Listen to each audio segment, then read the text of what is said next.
19h, 20h, Time Sport avec Bilal Nelman sur Beurre FM. Bonsoir à tous et bienvenue sur Beurre FM en ce lundi 18 janvier 2021. Et oui, lundi soir, la première de la semaine de votre quotidien sportif Time Sport. Au menu de cette émission, le Paris Saint-Germain et les Lillois sont sorte de justesse. On verra aussi les deux Olympiques donc à terre. Le Real et le Barça en Espagne terrassés par Bilbao. Sans oublier nos confrères de Mediapro partis pour rester peut-être. Bon, on l'espère nous. Et du football italien, l'Inter en patron face à Juventus de Turin qui dit peut-être adieu à un titre, le Scudetto en Serie A. N'oubliez pas le 01 53 48 3000 et aussi Twitter avec Farid Roas, notre CM, toujours prêt à vous donner la petite info et à décrocher la lune pour vous. C'est parti, Gogo Time Sport. Time Sport. Et ce soir avec moi pour m'accompagner dans cette émission, on aura Frédéric Tiki. Comment ça va, Frédéric ? Ça va et toi, Bilal ? Ça va très très bien. Bonsoir, tu as passé un bon week-end, j'espère. Excellent week-end. Eh oui, tout comme Achille qui nous revient. Comment ça va, Achille ? Ça va. Bonne année à tous les auditeurs. Eh oui, c'est la première. Voilà, c'est la première de cette année 2021. C'est ça. Et certainement pas la dernière. Eh ouais. Donc je vous souhaite à tous mes meilleurs vœux pour cette nouvelle année. Et le Milan joue ce soir, c'est bien ça ? Oui, c'est ça. Ah, ben ça c'est cool. On verra bien. Fala est là aussi. Ouais, comment ça va, Fala ? Parfait, hein, et toi, ouais, ah ben moi ça va très très bien, Fala, tranquillement. Les starting block là. Eh ouais, et juste en face on a Juan Trocé, Dorado. Comment ça va, Juan Trocé ? Hola, buenas tardes. Je pourrais dire buenas tardes en basque, mais je connais pas. Ah, j'aime bien taquiner là, les supporters. Ah, le Real Madrid, Yacine doit nous écouter ce soir, il est sur la route, mais le coach Tolé est bien là avec nous. Comment ça va, le coach ? Salut tout le monde, c'est impeccable, bien. Tranquillement. Ouais, calmement, on est là. Allez, on va s'attarder sur le Paris Saint-Germain et les Lillois. Time Sport, le ras-le-bol. Eh oui, donc le PSG et Lille, quand même, ça passe à peu près de justesse, si je peux me permettre, Achille. Que dire ? Le club de la capitale, quand même, est toujours grand, est toujours là. Mais voilà, les Lyonnais pointent désormais à 2 points de ces Parisiens et ces Lillois. Alors, juste avant, ouais. J'ai oublié, et elle m'excusera. Allez. Je souhaite un très joyeux anniversaire à Melanite. Voilà, tout simplement. Melanite. Ah ben nous passons le bonsoir à Melanite, c'est bien ça ? C'est son nom de famille, Knight. Ouais. Non. Michael Knight. Bon, arrête, toi aussi, c'est bon, il est retombé dans K2000. Arrête. Je demande, Michael Knight. Ouais. K2000. Ouais, c'est ça. Voilà, c'était pas mal. La voiture aussi. Je connais. Michael Knight. Excusez-moi. Arrête, toi, tu vois, dans quel délire tu commences à partir. Pardon. J'ai un peu d'âge quand même. Non, mais on va revenir au sujet principal. Le PSG. Alors. Le PSG et Lille qui se sont imposés ce week-end. Ouais. Le PSG, c'est une victoire fédératrice pour moi. Faut pas chercher le beau jeu, parce que c'était pas possible. Les conditions climatiques étaient catastrophiques. Ça pose problème aussi. C'est ça ? Enfin là, il est d'accord avec toi. Un terrain catastrophique. Ouais. Une équipe qui refuse entre guillemets le jeu. Et malgré ça, on a quand même vu le PSG tenter de produire du jeu. Alors, au moins jusque dans les 60 derniers mètres. Après, dans les 30 derniers mètres, c'était très compliqué à cause du terrain. Mais au moins, c'est une victoire fédératrice. Ouais, face à Angers quand même. Ouais, mais c'est fédérateur. Ouais. Mais justement, faut absolument pas sous-estimer Angers. Et pourquoi ? Parce qu'Angers, c'est une équipe de notre championnat. Il faut un gros championnat, hein. Qui est extrêmement dur et difficile à battre. Et très athlétique. Et là-bas, dans leur stade, c'est extrêmement complexe, mais c'est une belle victoire pour le PSG. D'un point de vue mental, ça va continuer, le club va continuer à monter en puissance. Et en ce qui concerne nos amis lillois, ouais. C'est, je dirais, là c'était face à Reims. Histoire de champion. À la dernière minute, oui. Ils ont filé à l'anglaise. Ça sent bon. Mais après, malheureusement pour Lille, ouais. Le PSG est toujours là, en tout cas. Hein. Il est bien, c'est bel et bien un club français. Ça, on peut te le certifier et te le confirmer. Fala, les Parisiens, les Lillois, oui. Ouais, comme il a dit Achille. Ça marque des points. Ouais, ça marque des points. Puis surtout, là, il fallait reprendre la première place. Déjà pour le moral, déjà. Et là, c'était pas il fallait pas chercher à savoir s'il fallait gagner dans la manière, ouais. Du jeu, où il fallait ramasser les 3 points. Et ils ont fait. Et, bravo par exemple, malgré, comme il a dit Achille, le terrain c'était pas possible de jouer sur un terrain comme ça. Terrain gelé, mais vraiment gelé. On voyait bien Neymar, Mbappé sur des appuis. Bon, on reviendra pas sur le cas Mbappé parce que je crois que ça y est, hein, ça a déjà été tout dit sur lui. Mais non, moi je suis content pour les Parisiens. Après, ouais. Pour Lille, ça a été compliqué. Comme il a dit Achille, ça sent une petite victoire de champion. Attention au PSG, puis voilà. Il y a une semaine, on retrouve un peu assez heureux Fala et Achille. Posez la même question. Pas du tout avec Frédéric. Je vous disais à l'époque, il y a une semaine, juste une petite semaine, que de toute façon, les grands favoris pour gagner la Ligue 1, c'était le PSG. Et il reste toujours le PSG. Alors, c'est dans les termes qu'a utilisé Achille que je suis un peu surpris parce qu'il parle de victoire fédératrice. Ouais. Je pense que le PSG n'a jamais été vraiment en difficulté depuis le début du championnat. C'est vrai qu'il a perdu quelques matchs, mais on voit qu'il a le potentiel de cette équipe. Et on sait tout simplement que petit à petit, c'est un rouleau compresseur et qu'à la fin de saison, ils vont gagner. Ils étaient juste à 2 points. Là, ils sont devant. Et ils vont continuer certainement à être devant. Ils vont monter petit à petit en puissance parce qu'il y a la Champions League, etc. Ils vont gagner. Donc, fédératrice, si tu veux, mais c'est la logique en fin de compte. Non, pas forcément une logique. Alors, Achille. Angers n'est pas un petit adversaire. On aura le coach Etolé, Frédéric. Et c'est une équipe extrêmement compliquée à jouer et c'est totalement le match piège. C'est totalement le match piège. Si tu d'un point de vue concentration, t'es pas au maximum, au maximum, au moins à 85 voire 90% de tes capacités, ce match-là que tu perds. Tout simplement. Non, mais je suis d'accord, mais c'est pour ça que je suis pas du tout inquiet pour le PSG. C'est vrai qu'il y a des matchs plus durs que d'autres. Et effectivement, il y a cette histoire des concentrations. On sait que par le passé, il a eu le PSG. Je me rappelle toujours cette défaite face à Strasbourg il y a une année ou 2 années, donc à 2 reprises d'ailleurs.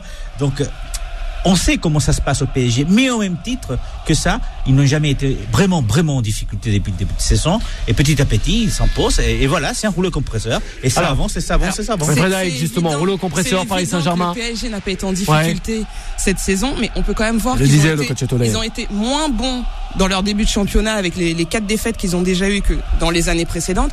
Ensuite, j'ai entendu, c'est le terrain, ils n'ont pas produit de jeu à cause du terrain. Angers a fait un match solide, ils étaient sur le même terrain. Bon, c'est trop facile de nous expliquer que et j'ai entendu Achille nous expliquer que quand Angers avec c'était un peu ils avaient pas voulu jouer au foot. On s'attendait pas à ce qu'ils y aillent en ouvrant pour que tu fasses un résultat contre le PSG, il faut jouer avec ton niveau. Ils ont joué, ils avaient un bloc bas et les blocs bas, on voit bien qu'à chaque fois ça gêne le PSG, ils ont du mal, ils n'arrivaient pas à trouver les espaces. C'est pas faux là, voilà. Elle a pas tort la consultante Frédéric. Non, le problème du PSG, c'est qu'on n'arrive toujours pas à avoir leur identité. On n'arrive pas à avoir le jeu, qu'ils essaient de créer ou de développer et on attend de voir la patte avec le temps de Pochettino parce que le problème du PSG c'est que en parlait la dernière fois. Ligue 1, c'est suffisant, mais l'ambition du PSG c'est pas de gagner la Ligue 1, c'est pas de gagner un triplé national, c'est d'aller plus loin en Champions League. Donc il va falloir faire mieux. Alors rapidement avant d'avoir le coach Etolé, on va revenir après à Fala. On voit une identité de jeu, ça se voit. Alors, on n'a pas encore, c'est pas. Tu parles des passes de Paredes et Verratti, l'un avec l'autre.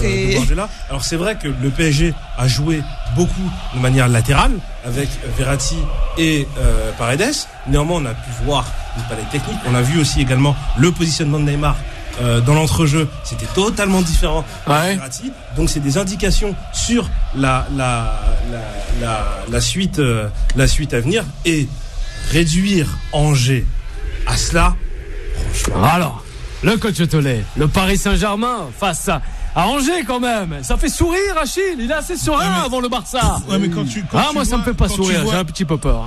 Même Jouba, qui nous passons le bonsoir, un petit dédicace. Voilà, c'est Jouba qui nous demande. Quand tu vois la prestation parisienne, la prestation lilloise, c'est à l'image de ce que l'on voit un petit peu dans tous les championnats européens, c'est que le contexte aussi actuel fait que c'est beaucoup plus compliqué pour tout le monde, pour les grosses cylindrées. Et force de constater que le PSG, je pense, comme Juan José, sera champion. Par contre, va falloir quand même batailler. Voilà. C'est pas plus mal pour la compétition aussi, pour le suspense. Mais il va falloir quand même bien batailler. Dans un bulletin des notes, on met. Juan José. Mieux, c'est ça. Oui. On peut faire mieux. Alors justement, au vu des capacités indéniables. Allez, avant la pause, Fala et Achille aussi concernant le Paris Saint-Germain, tout ce qu'il y a autour aussi. Une chose, c'est que malgré tout, ils ont quand même accroché Marseille, ils ont accroché Lille. Ils ont remporté, trophée des champions aussi. Voilà, il faut arriver à les bouger. Paris, on va pas dire que c'était un pari flamboyant, c'était un pari qu'on a envie de voir. On a l'habitude de les voir assez quand même au-dessus, et on veut les voir. On verra pas tout de suite. Je pense pas que cette année on verra une vraie identité de jeu sur le PSG, mais là, il fallait ramasser 3 points, ils l'ont fait et basta. Alors, voilà. Je veux juste quand même une réaction, Achille. Le classement général de la Ligue 1, il est extrêmement représentatif. On l'a sous les yeux, oui. De la gestion de leur club. C'est-à-dire que quand vous regardez le classement PSG, 42 points, à égalité avec les Lillois. Qui est premier, mais de la première place à la 13e place, et je m'arrêterai à la 13e place. Oui, Strasbourg, 23 points. Entre guillemets, travaillent très bien. Et quand vous regardez les clubs qui sont entre la 13e et la 20e place, ce sont tous des clubs qui ont des problèmes au niveau de leur direction. Et de graves problèmes. Ah ouais. Et là, j'ai envie de dire que quand on voit les résultats qu'il y a, on commence à de plus en plus à avoir un certain fossé entre ceux qui travaillent correctement et qui changent pas forcément trop leurs habitudes. Mais il y a une sérénité certains clubs dans le club qui flambent et que derrière maintenant ils se retrouvent en bout. Alors Alisson, Achille, peut-être elle aimerait réagir face à cela. Eh oui. Frédéric. On parle. Frédéric. Oui. Désolé. C'est lundi. Ah non, j'aime pas ça. Mais Juan José, c'est à cause de toi. Hein. Il comprendra, Juan José. Désolé. Alisson qui doit nous écouter, oui. Frédéric, s'il te plaît. Le niveau de la Ligue 1 s'est resserré et que si Paris a un peu plus de mal contre Angers, c'est aussi parce que les équipes ont moins peur du PSG. Le PSG a montré montré depuis le début de la saison confirme. C'était possible de les accrocher, c'était possible de les battre. Alors, avant, les équipes allaient en victime expiatoire, elles se disaient c'est bon, on va jouer le PSG, on va se prendre 2-3-0 et on rentre à la maison. Non, maintenant, elles rentrent sur le terrain avec une certaine ambition en se disant pourquoi pas nous? Peut-être qu'on peut faire un résultat comme cette équipe-là avait fait un résultat ou comme l'autre équipe. Et je pense que maintenant, Paris travaille beaucoup plus dans ces matchs et s'ils sont pas, comme disait Achille, à 85% ou plus, ils peuvent se raccrocher. Ouais, peut-être voilà. Moi, la seule chose que j'ai envie de dire, tu réagis. Alors, le PSG, en vrai, le vrai adversaire du PSG, c'est lui-même. En fait, si aujourd'hui certains clubs de Ligue 1 peuvent espérer accrocher le PSG, c'est la faute du PSG lui seul. C'est lui qui a laissé. Et pourquoi ? Mais parce que c'est qu'on on voit bien depuis le début de la saison, ils n'ont pas eu de préparation physique correctement. L'équipe n'a pas pu travailler sereinement. On voit qu'ils galèrent, les pépins, les blessures. Il y a eu pas mal de joueurs qui étaient sous Covid. Donc les autres équipes ont profité de ça. On en profité et ça a laissé des portes ouvertes à certains clubs qui, certes, dans les années précédentes, prenaient des pilules, prenaient des 3-4-0. Aujourd'hui, Paris, il faudra attendre le mois de février. Est-ce que c'est pas Paris, ils vont enchaîner, ils vont dérouler. Alors voilà, est-ce que c'est pas juste le fait que justement t'as des équipes, les équipes en général des championnats, ceux qui pas les équipes moyennes, les équipes moyennes qui ont peut-être pas eu par exemple la Coupe d'Europe, qui ont eu plus de temps quand même de se préparer et qui se retrouvent à accrocher un petit peu plus les gros et ça on le retrouve un peu partout. C'est ça, ce que je dis. Tous les clubs, peu importe le championnat, avec la crise sanitaire et la Covid, ne jouent pas de compétition européenne, donc ils ont un seul match par semaine, forcément, on les voit, ils accrochent. Dans un long entretien, justement. Il n'est pas d'accord. Il n'est pas d'accord. Il n'est pas d'accord. Messieurs, dames. Les 7 premiers du championnat espagnol sont les 7 équipes qui sont en Europe. Les 7. Ah aussi. Bon, l'Espagne, on connaît. Donc voilà. Alors, dans un long entretien, ceux qui ont joué la finale à 8, c'est très compliqué pour eux.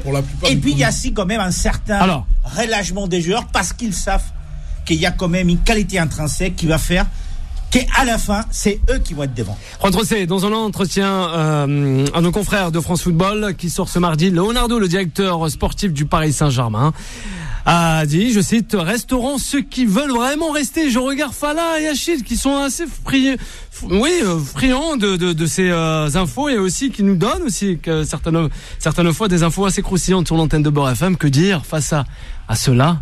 Il fait Neymar, Mbappé. Il fait tout simplement une mise au point. Tout simplement. Et cette mise au point là, c'est un petit extrait qui est sorti de son contexte. Mais néanmoins, qui veut pas jouer au PSG? Qui veut quitter le PSG avec un salaire confortable, avec une vie, un cadre de vie extrêmement plaisant. On joue la Ligue des Champions. Il n'y a pas quelques saisons de Neymar voulait quitter le PSG. Il voulait partir. On en avait parlé avec Juan José. C'est pour d'autres raisons. Le PSG, c'est pas Lyon. Le PSG, c'est pas Lyon, c'est Achille quand même. Non, Achille. Il n'a pas le droit. Mais non, Achille. Quand même, Achille. Ça veut dire que les joueurs veulent quitter le PSG. Ben oui, Frédéric.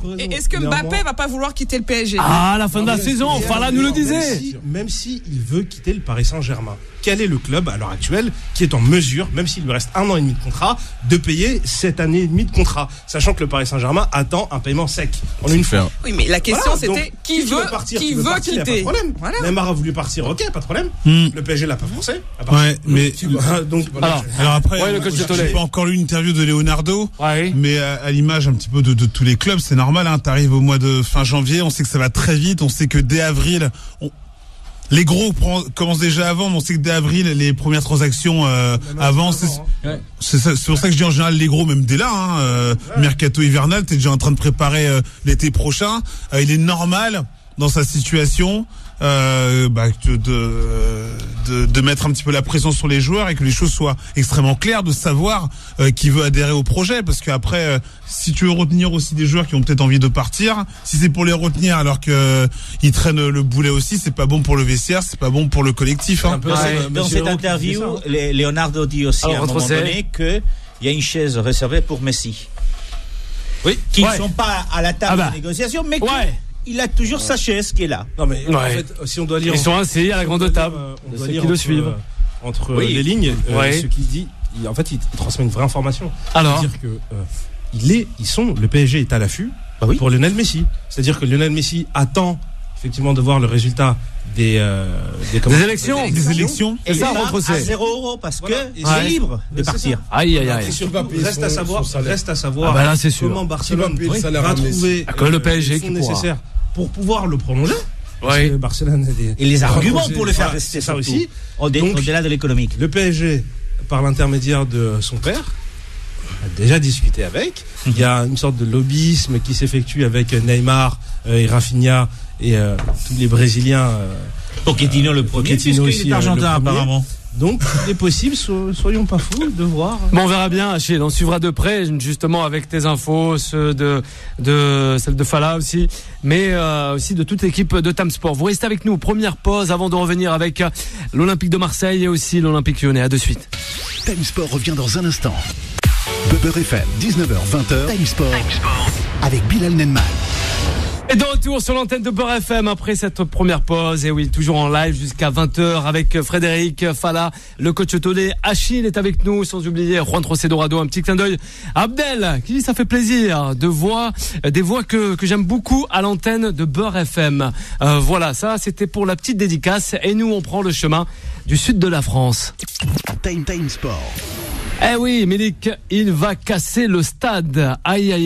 Et sur le point de devenir un nouveau joueur de l'Olympique de Marseille. Gros coup pour le club phocéen, selon Robert Lewandowski. En tout cas, Marseille perd face aux Crocos de Nîmes. Eh oui, les Nîmois les ont mangés, le coach Tolé.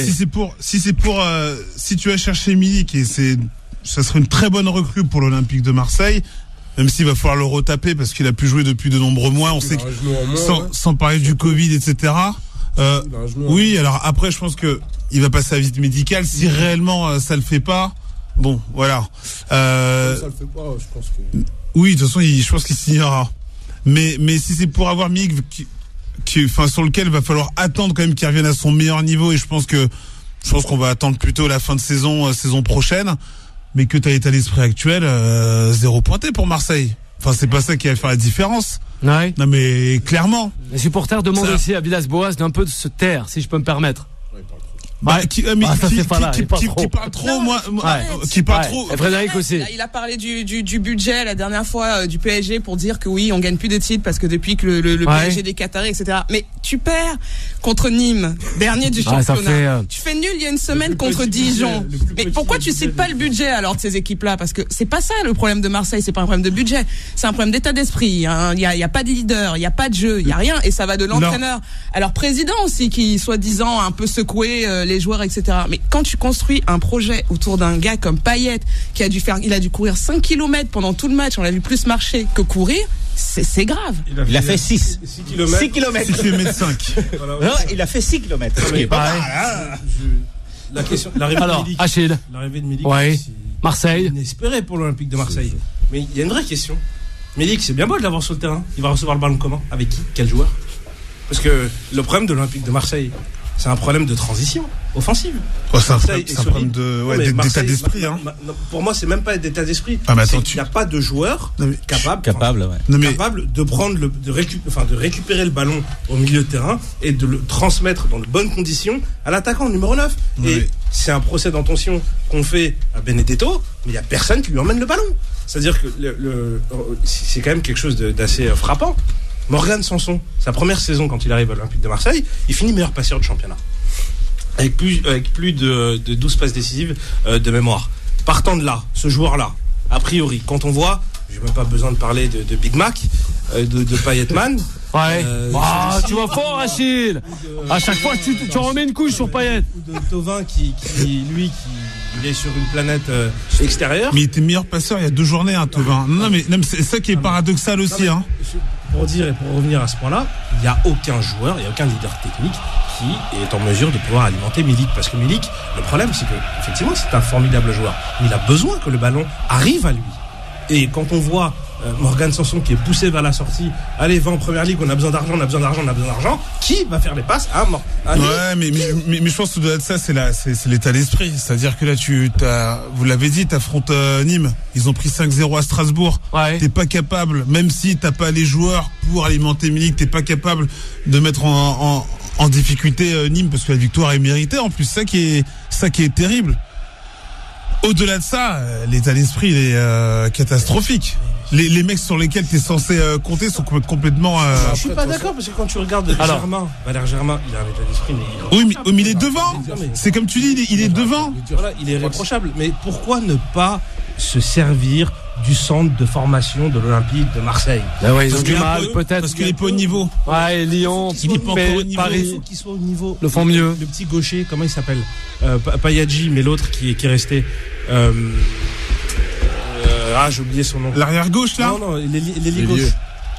Marley Haké? Non, il n'y a pas Marley Haké. Radonjic? Non, du centre de formation de l'OM. Ça me revient. En attendant, on voit qu'il est là depuis un certain nombre de temps, mais il joue pas. Pourquoi? Je suis sûr. Je vois pas qui c'est. Raoui là? Raoui, voilà. Ouais, Raoui. Il vient de... Il était de Ligue 2 à Tours. C'est un bon joueur. Mais on en a toujours parlé. À un moment donné, c'est que les joueurs, il y a des défaillances des grands. Et faut faire comme Paul Le Guen a fait. Je pense que tu as des choix politiques. Je pense que tu as des choix politiques, malheureusement. Comme Paul Le Guen a fait. Ouais, ça fait mal. Dans les années 2000. Avec Paris Saint-Germain, il a sorti toute l'équipe et il a mis la réserve avec Mamadou Sarr. Juan Trocé, capitaine, Frédéric Efala aussi, concernant Marseille. Mais avant de terminer avec Lyon, rapidement. A tout à fait raison. Il y a aussi, et tu le disais, c'est l'état d'esprit. On était revenu sur Raoui. L'état d'esprit qui amène effectivement à Villas-Boas apparemment à proposer sa démission hier soir au vestiaire à ses joueurs. C'est cet état d'esprit qui amène à une engueulade avec le vestiaire et le président Hérault. Donc c'est bien d'avoir les joueurs, c'est bien peut-être de bien les utiliser, mais c'est vrai que l'état d'esprit n'est plus là. Depuis plusieurs semaines, on parle de Marseille et qu'est-ce qu'on critique essentiellement? C'est ça, c'est cet état d'esprit. Et le capaillé, l'histoire des kilos, tout ça, ça nous montre encore une fois qu'effectivement, cette équipe-là est un peu à côté de la plaque. Aujourd'hui, ils se retrouvent 7e du championnat. Ils sont 6e. Voilà, ils ont quand même 2 matchs en moins. C'est ça. Marseille 6e. 2 matchs, hein. Que c'est 2 journées en moins. Ah oui, ça va les booster. Merci, Frédéric, de le rappeler. Au maximum, ils seront 4e. C'est ça. Je suis désolé. Mercredi, il n'est pas sûr. Enfin là, il est de mauvaise foi. De toute façon, est-ce que Marseille peut viser au-dessus d'une 4e place? 4e place? Ben oui. Allez, on espère un peu. Qui se qualifie en Champions League? Pour ne rien faire. Yannis aussi le disait. Ils sont éliminés, ils font rien. Non, mais de toute façon, Marseille, ils sont à leur place. Ouais. À leur place, selon Fala. Avant de partir sur Lyon. Villas-Boas a voulu nous faire comprendre qu'après la victoire du PSG, il était capable de jouer le titre face au PSG. On voit bien que là, aujourd'hui, là, il n'y a plus question de titre, c'est une question de, même, j'ai envie de te dire, d'honneur. Parce que là, hier, il y a une déclaration de Villas-Boas qui a dit on s'est regardé dans le miroir. On s'est tous regardés, en gros, dans les yeux. Mais t'as vu quoi dans le regard des joueurs, Jean? Non, mais en fait, la défense ne vient pas de Villas-Boas. La défense vient des joueurs. Ouais, c'est exact. T'as beau être le meilleur entraîneur de Ligue 1, parce que pour moi, à l'heure actuelle, c'est le meilleur entraîneur de Ligue 1. Mais quand t'as beau... Moi, je trouve ça comme à l'entraînement. Le meilleur entraîneur de Ligue 1 n'arrive pas à transmettre une confiance à ces joueurs-là et un mental. Parce que le problème de Marseille, pour moi, il vient d'abord du mental avant. C'est la défense. Héros le disait aussi. Et je trouve que ça vient... Il y a aussi une... Il a eu cette réunion, Achille, avec les joueurs. Forcément. Quand tu vois Amavi, il a ressuscité Amavi. Et puis Achille, et puis l'an dernier, on a toujours dit que l'OM avait pas un bon effectif. Il réussit quand même à les ramener à la deuxième place. C'est ça. Et moi, je tiens à préciser qu'est-ce qui s'est passé d'une saison à l'autre. Et après la deuxième année, pendant 2 ans, tu vas encore gagner. La tête, il se passe tellement, vous savez très bien qu'il se passe tellement de choses. Il a tenté par tous les moyens de protéger Payet, de protéger Thauvin, de protéger Benedetto. Et c'est là où il s'est senti, et c'est là justement par rapport à la réunion où il s'est senti un petit peu lésé, il se dit attends, moi je les protège, et en fait au final prend les coups pour eux. L'état d'esprit, ça, à mon avis, il doit le savoir depuis. Ouais, il sait avec quel groupe il travaille et il sait qu'il peut pas tirer un maximum des joueurs. Les joueurs, je pense qu'il y en a beaucoup là, ils sont carbo déjà depuis un an. Ils sont selon toi, ils sont. Mais comme Thauvin, c'est terminé. Le pire, il faut laisser partir. Au mois de septembre, on se disait déjà, ils n'ont pas l'effectif pour jouer la Champions League. Mais le pire de tout ça, c'est que ils n'ont pas l'effectif pour jouer l'Europe. Si, ils ont l'effectif, si. Non, pas Ligue. Mais si. C'est qu'ils sont en train de démontrer. Mais si, moi je suis pas d'accord avec ça. Allez, pourquoi le coach d'accord. En Ligue 1, je suis pas d'accord. C'est une saison qui est quand même très complète en Ligue 1. Et quand tu regardes un peu le classement, tu te dis, mais Marseille, pour être européen, va falloir passer devant tout ce qui est Monaco, devant les équipes comme Rennes. Ils peuvent pas, selon toi. Non, mais il y a. Ils ont pas le niveau et la régularité. Attendez. La régularité. Alors, le coach étonné. Là, on en parle comme si on termine sur Marseille. 14e. C'est pour ça que je dis le problème pour moi, il est au niveau de l'état d'esprit plutôt que mental. Parce qu'au niveau chiffres, bon, à partir du moment où déjà t'as une victoire sur les, Achille nous donnait tout à l'heure le classement de la 14e à la 20e place. Une victoire Marseille. Voilà. Ah ouais. Une victoire contre les 14e et 20e. Ce qui montre que allez, Kamel, il nous écoute, il est d'accord avec toi. T'as envie quand même d'y croire, parce que tu dis qu'en gagnant 2 matchs, tu peux revenir dans le coup, mais à partir du moment où tu t'imposes qu'une fois contre l'un des derniers du championnat, donc Lorient, mais t'as pas été capable de battre Dijon, Nîmes, si t'as battu Nantes qui a la gagné aussi, tu perds contre Saint-Étienne, tu perds contre Reims. Là, je t'ai donné quand même les 5 derniers du championnat. Pour la suite de ce championnat, l'Olympique de Marseille et les Gones, quant à eux, n'ont pas pu se compter plutôt sur un Anthony Lopez qui n'était pas vraiment d'un grand soir.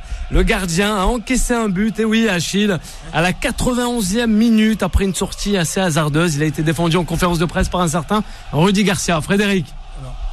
Ouais, Frédéric, on va la voir avant de revenir à Achille, parce que je le sens assez chaud là, Achille, c'est pas bon. Achille, on dirait qu'il a une revanche personnelle vis-à-vis de je sais pas. J'ai l'impression que c'est la défaite d'il y a quelques semaines qui a visiblement fait très mal et qu'il a du mal à digérer. Non, pour revenir à Lyon, ça fait 2 matchs là sans victoire. Le nul à l'arraché contre Rennes et puis là la contre-performance contre une équipe qui joue le maintien. Bon, belle performance de Metz. Ils ont fait un bon match à Lyon. Et Lyon qui a manqué d'efficacité, qui a quand même je sais pas si c'est le début d'une crise ou si c'est juste un mauvais résultat, mais en attendant, ils sont passés de la première à la 3e place en l'espace d'une semaine, et je pense que va falloir qu'ils cravagent pour quand même rester de petits points de différence, ils sont pas très loin quand même. Mais ça peut aller très vite. Ce qui montre que ce championnat est extrêmement difficile, ce qui montre qu'il y a encore quelques semaines, on disait, et Lyon est dans le coup. Attention, clairement, il n'y a pas de Coupe d'Europe, donc ils ont quand même un coup à jouer. Ce qui on disait, voilà, Lyon, etc., ils peuvent jouer le titre. Mathématiquement, ils peuvent encore. Je pense qu'au mois de mars, ça sera autre chose. Mais le championnat, est délicat et c'est dur de se remettre en question quand tout va bien. C'est vrai, le coach Tolé. Achille, on termine avec Lyon et on rejoint l'Espagne avec Juan José. Très rapide. Lyon a quand même fait un grand match, sauf que malheureusement, il y avait Kidja. Voilà, ça c'est. Oui, c'est toi qui le dis. Parce que c'est moi qui le dis. Ouais. Voilà. Mais c'est vrai. Dédicace à Yacine Boili. Okidja qui est un formidable gardien et qui son 9e Metz, et ils sont là. Arrive à avoir une prestation, une consistance. Il fallait l'avait joué avec gros de ce championnat. Et il faut le préciser. Bravo à Okidja qui a maintenu cette équipe de Metz jusqu'à la dernière minute et qui a permis à Metz de prendre ces points-là. Autre point. Alors lequel? En ce qui concerne l'Olympique Lyonnais, il y a un problème. qui n'est pas soulevé, et la plupart de nos confrères du départ de Dembélé, mais c'est la plus grosse bêtise que Lyon vient de faire. C'est-à-dire pourquoi? Quelle bêtise? Pour une seule et unique raison, le match face à Metz hier, Dembélé c'est dedans. Je vous le dis. Aïe. Quand Dembélé était là, notamment cette saison, on a vu qu'il avait du mal à les mettre au fond quand il rentrait, non? Il a traversé quand même une grosse période de crise, Dembélé. Le club de Lyon n'a pas été capable de supporter et de donner l'affection nécessaire à son attaquant numéro 1 français, parce qu'il faut le dire, il faut le préciser, à Lyon c'était le meilleur buteur pendant plusieurs saisons du club, et ce manque de reconnaissance de Lyon envers lui, ils vont le payer. Et là, ça a commencé là, ça va continuer. Parce c'est l'absence de Dembélé qui fait que Lyon perd contre Metz. Va continuer, Memphis Depay. Memphis Depay, il va pas tarder aussi à partir. Et derrière, dans quel état tu vas retrouver l'Olympique Lyonnais, sachant que Monsieur Garcia ne sera pas prolongé. Cette analyse-là, moi je me pose beaucoup de questions sur l'Olympique Lyonnais. On dit ça chaque saison pour Lyon, mais ils sont toujours là, c'est ça, c'est le mot. Ils sont pas d'Europe cette année. Mais c'est une première depuis quand même 20 ans. On suspecte Achille d'être parisien là. Allez, justement, on va rejoindre le soleil avec l'Espagne. Time Sport, la victoire. Eh oui, gagner contre le Real et le Barça en 3 jours, c'est assez impressionnant. C'est ça, Juan José, le directeur sportif de l'Atlético Bilbao, Rafael Corta, s'est dit très heureux et impressionné de la victoire de son équipe quand même en Supercoupe d'Espagne. Que dire? Bilbao, c'est le club du moment. Alors, c'est le club du moment. Alors, il faut juste se rappeler que son entraîneur Marcelino est arrivé au club depuis quelques semaines, puisque Bilbao n'était pas en pleine forme, on a viré l'entraîneur. Et donc, il y a Bilbao qui effectivement se qualifie pour cette Supercoupe d'Espagne et qui la gagne face à ces deux grands clubs espagnols. N'oublions jamais que Bilbao, c'est le club qui a le plus gagné des coupes en Espagne. Ouais. C'est un club des coupes. Et tu fais bien de le rappeler, ça, et il a encore montré. Après ça, c'est vrai que pour le Barça et le Real, c'est une contre-performance. Mais l'envie était du côté de Bilbao. On a vu ce qui s'est passé donc hier lors du match avec notamment l'expulsion de Lionel Messi. Le premier carton rouge. Le premier carton rouge déjà. Non mais c'est un symptomatique de l'état actuel du Barça et malheureusement de l'état de Messi. Je pense que le fait de ne plus pouvoir porter cette équipe à bout de bras comme il l'a fait saison après saison et de se retrouver dans le dur, c'est pas quelque chose. Il connaissait pas ça, Messi. Et je crois qu'il a craqué, il a pété un cap parce que c'est un aveu d'impuissance. Depuis quelques semaines, rappelons-nous quand même, parce que depuis quelques semaines, on a beaucoup critiqué Messi, qu'il n'était pas du tout dans le jeu. Mais depuis quelques semaines, il marque des doublés. Pire encore, aujourd'hui, c'est le meilleur buteur de la Liga. 11 buts. Mais on disait quand même meilleur buteur de la Liga. On disait qu'on attendait le Barça quand même avec une équipe qui soit un peu plus consistante et avoir un révélateur. Garo parisien, c'est ça, c'est le mot que veut faire passer à mon avis Juan José. Mais là, ils se sont plantés hier parce qu'ils ont perdu ce match. Ils étaient devant à 2 reprises, devant. Donc c'est strictement leur faute. Et je termine avec ça. Maintenant, effectivement, la tête des joueurs et notamment de Lionel Messi, c'est aux élections du FC Barcelone qui ont été retardées, qui étaient à cause de la crise du Covid. Maintenant, et donc ça va être le 7 mars. Donc l'avenir de Messi, on parlait du PSG, est reporté au 7 mars déjà, parce qu'il ne va pas prendre des décisions avant. Alors, moi juste souligner ce que Franck Procé a dit. Avant la pause, on reviendra avec le travail de Marcelino, qui est un formidable coach, qui n'est pas reconnu sa juste valeur en Espagne, et même sur la planète football. Le joueur ici, Iñaki Williams, c'est un joueur formidable qui a un amour pour ce club de Bilbao, il est né là-bas, et sa longévité. Mais je sais pas, peut-être que l'Olympique de Marseille ou peut-être Lyon, voire même aussi le Paris Saint-Germain devrait montrer des vidéos d'Iñaki Williams. Joueur qui ne se blesse jamais. Alors ça c'est magnifique, mais bizarrement le Barça continue toujours d'être en crise, et qui est-ce qui ressort du lot? Antoine Griezmann. Alors est-ce qu'il n'y a pas une croisée des chemins en disant que à l'époque, au moment où même quand le Barça était dans le dur, Messi marquait, il y avait toujours Messi et ça gagnait, sauf que là le Barça est dans le dur, Griezmann marque mais ça perd. On va revenir avec le Barça, c'est promis, à Griezmann. On reviendra rapidement avant de terminer avec Mediapro et aussi la Serie A, le 01 53 48 3000. On vous le rappelle, chers auditrices et auditeurs, à de suite. Time Sport revient dans un instant. Beurre FM, 19h-20h. Time Sport. avec Bilal Nenman. Et de retour sur l'antenne de Beurre FM pour cette dernière partie. Je le rappelle avec Frédéric, le coach Tolé, Achille, Fala et Juan José. Petit clin d'œil aussi à Nacera, à Malika, sans oublier aussi son mari Crémo et Farida. Voilà, ça c'est les... oui, Crémo. Ouais, Crémo. Joueur de football. Je crois égyptien et aussi ancien international algérien, je crois en 82. Si ma mémoire est bonne. Je sais, oui, je crois. Non, je crois. Bon, bref. Très jeune, Claude. Moi, j'ai pensé à la crème anglaise et tout. Tu me dis crémo. Quand même, la crème anglaise, le coach Tolé. Eh oui, notre cleaner, on le rappelle. Ouais, regarde, en tant que présentateur, tu vois, je fais carrément un teaser qu'on peut retrouver tous les mercredis sur la chaîne de nos confrères TFX. C'est bien ça, Achille, hein, il sera cramponné. Ouais. À quand on vient faire aussi les cleaners à la maison? Ça, il en faudrait aussi. C'est comment? Ça se passe comment pour tirer au sort quelqu'un de Beurre FM ou du Tam Sport? Non. Ah, c'est bien, Achille. C'est bien. Pas besoin de te coller. Pas besoin de c'est bien, Achille.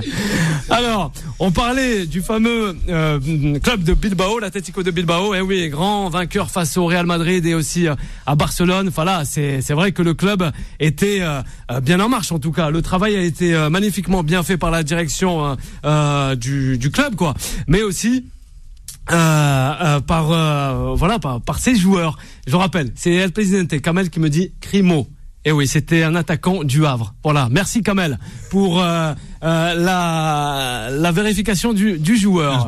Tu nous as dit Crémo, donc ouais, forcément tu m'as emmené, tu m'as orienté sur Crémo. Mauvaise piste. Ah, c'est ça. Allez, on va prendre la direction de la planète média. Time Sport. Le duel. Ah là, c'est un sacré duel. En tout cas, on comprend plus rien. Mediapro a proposé, Frédéric, à la Ligue professionnelle de football, de continuer à diffuser les matchs de Ligue 1. Et oui, fallait après le 31 janvier. Que dire? On s'attendait à aller voir, en toute Mediapro se fout de la chez Ligue nos confrères de M6, France Télévisions. Ils ont dit qu'ils étaient prêts. Ils sont prêts à rendre service. Mediapro, après nous avoir mis c'est pas mal. dans la merde, ils sont prêts à nous rendre service. Oh, Alistair, tu vas trop fort face à Mediapro. C'est pas vrai. Qui nous a mis dans la merde. C'est l'équipe dirigeante, tout simplement. Je ne comprends pas comment se fait-il que on ne cesse de dire que la Serie A, ce n'est pas un beau championnat, ils sont vieux. Non mais en attendant, Mediapro, quand ils sont venus, on leur a dit présenter les garanties. Exactement. Là, pour le coup, ça n'a pas été le cas. Et derrière, non pas que je veux faire du prosélytisme, mais on sait un petit peu comment ça se passe en Italie, où c'est un petit peu fermé.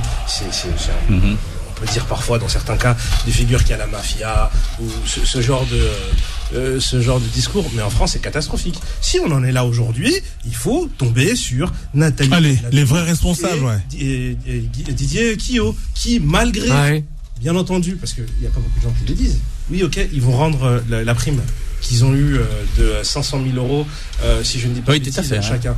Néanmoins, on en oublie beaucoup que ces deux personnages ou ces deux personnes-là ont eu une commission, donc un pourcentage au montant des droits télé. De 20 millions. Chacun. Oui, exactement. Donc, à un moment donné, il faut arrêter de prendre les gens pour des imbéciles. Oui, selon toi. Si on en est dans cette situation-là, c'est-à-dire que le problème est devenu tellement grave que pour moi, la Ligue, à travers Monsieur Labrune, le président de la Ligue de football professionnel, devrait se retourner contre Didier Quillot et Nathalie Bois-de-la-Tour et les traîner en justice. Mais il n'y a pas que, hein. Il n'y a pas que. Moi, j'ai les déclarations de Jean-Michel Aulas le lendemain de la signation disant c'est du pain béni, c'est magnifique. Mais il y a eux, ils sont responsables. Oui. Mais il y a tous les présidents des clubs qui se sont laissés entre Mourad en avait parlé aussi. Pas par cette négociation. Oui, non, il y a une naïveté des dirigeants du football français qui est incroyable. Et puis, pour revenir à l'histoire, qu'est-ce que propose Mediapro? Forcément, il dit je peux continuer à le faire jusqu'au moment où vous donnez le paquet des matchs à quelqu'un d'autre, sachant que quelques heures auparavant, c'était M6 qui a dit moi je peux retransmettre gratuitement. C'est sympa, entendu tout le monde. Tout le monde, même France Télévisions. Jimmy, tout le monde. Toi aussi, tout le monde, même TF1 qui dit sur certaines conditions, moi aussi je peux le faire. Non mais ce qui est forcément, ça serait pas mal. Ça montre encore une fois que nos confrères de chez Mediapro, monsieur Juan José, prennent les Français pour des imbéciles. Exactement. C'est-à-dire que à compter du moment où, très bien, vous voulez diffuser gratuitement, il n'y a pas de problème, diffusez. Mais comment les Français vont regarder? Ils seront obligés de s'abonner. Ben voilà. Oui. Voilà, on en revient même point. En tout état d'Écosse, c'est ce qui est certain, c'est qu'effectivement, il va falloir trouver une solution assez rapidement, parce que le fait que Canal+ va rendre au début février ces 2 matchs, en fait, il va les rendre entre guillemets, puisqu'il va les rendre à Bein Sport, qui à son tour est en train d'annoncer qu'il va rendre aussi une bombe à retardement. Tout le monde veut diffuser cette fameuse Ligue 1 maintenant qu'elle est gratuite. Voilà. Rassurez-vous. On est quand même en France, qui est quand même la 6e puissance mondiale. Ouais.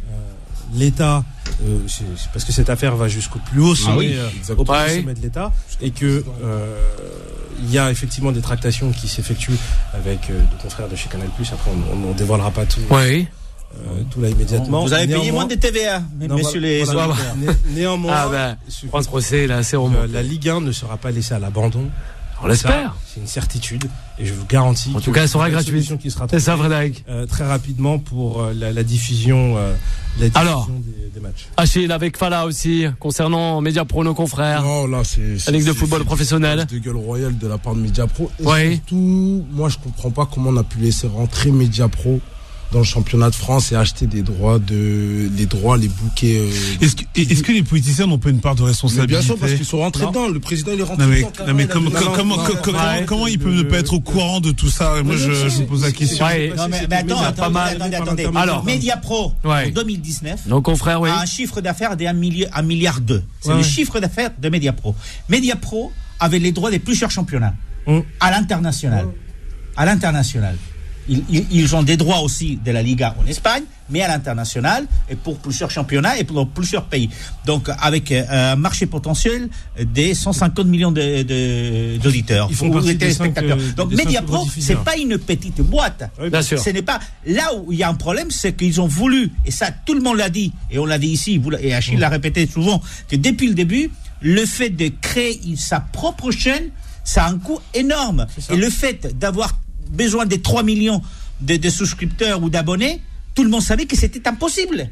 Tout le monde le savait. C'est là où il y a l'erreur. Mais Mediapro, en tant que tel, le chiffre d'affaires permettait parfaitement de continuer à gérer à l'international des droits. C'est dans la vision, il ne faut pas l'oublier non plus. Après, c'est la réalité. Dans la stratégie de Mediapro, c'était acheter de manière très agressive les droits du championnat dans l'optique de les revendre aux diffuseurs déjà présents. Faut pas l'oublier, ça.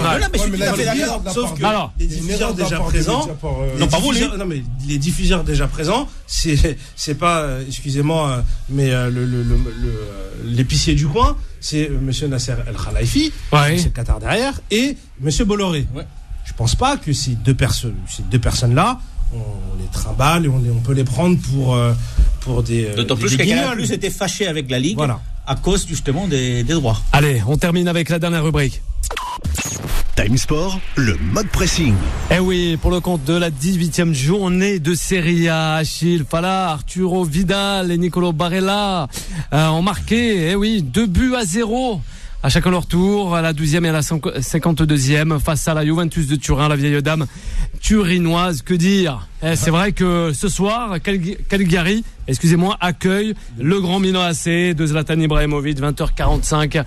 Et oui, pour le compte de cette 18e journée. En tout cas, l'Inter, faudra compter avec elle. Et sur le long terme. Juan. Il faut compter avec justement. Mais bon, on va laisser parler Achille, puisque lui, c'est un Milanais. Achille, il aime bien aussi ce football italien. Non, mais en tout cas, c'est vrai que la Juve se retrouve à 7 points pour l'instant, parce qu'après le match d'aujourd'hui, ils sont à 40 et 34, donc à 6 points. Non, c'est 33 points pour la Juve. La Juve, 33 points à la Juve. À 7, la Roma, 34. Napoli, 34. Plus 3 peut-être ce soir. Donc, ça, c'est 10 points. Et là, 10 points, par rapport à la AC Milan, il y a à peine une semaine, je parlais avec Achille.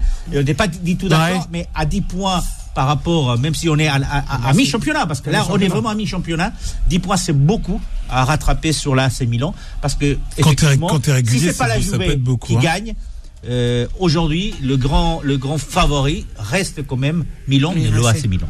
Ouais. Et on parlait de la Juve il y a une semaine comme une équipe de retraités. Finalement, malheureusement pour eux, ça se confirme. On sent une fin de cycle d'une équipe, mais c'est normal. Ça fait presque une décennie que cette équipe, elle gagne le championnat année après année. On sent qu'il y a des joueurs comme Chiellini, Bonucci, ils sont fatigués. Ronaldo peut pas sauver l'équipe tous les matchs. Il leur manque Dybala, qui je pense leur aurait apporté un peu de fraîcheur. Donc je crois que la Juve est en grande difficulté. Ouais. Je resterai quand même, je me dirais, faut attendre février ou mars, je pense, pour voir quand même l'état des forces en présence, mais ça va être, si le Milan gagne ce soir et prend 10 points d'avance, je crois que ça va être très compliqué pour la Juve. Et justement, Abdel qui nous dit Pirlo trop tôt peut-être sur le banc de la Juve. Ouais, Achille. En ce qui concerne, et je vais me baser dans un premier temps sur le match qu'on a pu voir hier, le problème de la Juventus, c'est dans la constitution de son effectif. C'est pas une question d'Andrea Pirlo, c'est pas une question que l'équipe elle est vieillissante, parce que c'est pas vrai. L'effectif de la Juventus a été vraiment rajeuni de fond en comble, hormis bien entendu la paire Chiellini-Bonucci qui est encore là, mais Chiellini à la fin de la saison va arrêter. Va arrêter. Néanmoins, l'effectif a été régénéré, mais pas avec des postes clés. C'est-à-dire qu'aujourd'hui, quand on voit l'absence de Dybala, il n'y a personne pour le remplacer. Il n'y a pas de maestro, il n'y a pas de numéro 10. Et c'est ce qui manque cruellement à la Juventus. Quand on regarde le match, donc dans l'analyse de ce match-là, la Juventus a joué dans un 4-4-2 à plat, avec Rabiot et Betancourt, qui sont des joueurs qui ont un énorme volume de jeu, mais ce ne sont pas des joueurs créatifs. Ah, c'est des joueurs de devoir, quoi. Et quand on regarde dans les couloirs, on te retrouve Ramsey et Chiesa. Alors oui, ils ont du volume de jeu, mais c'est pas vraiment des joueurs créatifs. Si ce n'est Chiesa qui de temps en temps arrive à apporter ce petit quelque chose. Et à contrario, quand on voit l'Inter, le milieu de terrain, donc avec le 3-5-2 qui a été mis en place, on voit, c'est une machine en fait. C'est une machine entre guillemets, c'est qu'il y a de l'expérience. Et à défaut de l'expérience, il y a des gars qui sont des morts de faim en fait. Ils veulent choper ce coup d'été. Ils le veulent. Et c'est ce qui a fait la différence entre la Juve et bien entendu l'Inter. Alors, et d'un point de vue tactique, il manque un numéro 10 à cette Juventus, mais il ne faut certainement pas les enterrer très vite, parce que le coup de gueule quand Pirlo a passé, vous inquiétez pas qu'il a fait grand bruit. On verra bien. L'effectif est trop hétérogène avec Fabrota qui est pas au niveau selon notre auditeur. Trop léger pour un latéral. Mourad qui dit ça. Oui, Fala. Ouais, non, pour moi perso, la Juve ils sont déjà distancés depuis un moment déjà. Face au Milan, je parle sur le Milan. Ouais. Ça fait déjà peut-être un peu plus d'un mois que le Milan a écarté la Juve. Ils étaient déjà sur 6 points, ils les avaient déjà mis sur 7 points, 6 points. Le week-end dernier, ils étaient à 10 points. Donc pour moi, le Scudetto pour la Juve, ça va être très très très très compliqué. Surtout que devant, il y a l'Inter. Ouais, l'Inter, je suis pas si sûr. Faut être très vigilant, parce que les clubs qui sont devant la Juventus sont quasiment tous européens. Et qui dit compétition européenne et qu'on n'a toujours pas résolu le problème de Covid, il va avoir des blessures, il va avoir des cas de Covid, il va avoir des matchs reportés. Donc il ne faudra pas enterrer aussi vite la Juventus. On peut pas enterrer les grandes équipes, mais on a vu déjà, on a vu la saison. L'Inter manque de consistance. Non, c'est pas l'enterrer, mais l'Inter manque de consistance. Mais si t'as deux équipes qui sont devant toi, l'une à 7 points et l'une potentiellement à 10 points, ça devient quand même compliqué. Et on a vu la saison dernière déjà que l'écart commençait à se resserrer. On a vu que le championnat italien devenait plus attractif. Des équipes comme l'Atalanta la saison dernière qui posaient des problèmes. Donc la Juve, quand même, ça fait 1 an et demi, 2 ans qui montent des difficultés en championnat. Et qui monte le coach Tolé rapidement. Ouais, rentre C. Oui, juste alors, te dire qu'il y a quand même un avantage à l'AC Milan, tout simplement parce que l'AC Milan ne joue que l'Europa League. Ce qui n'est pas le cas de l'Inter.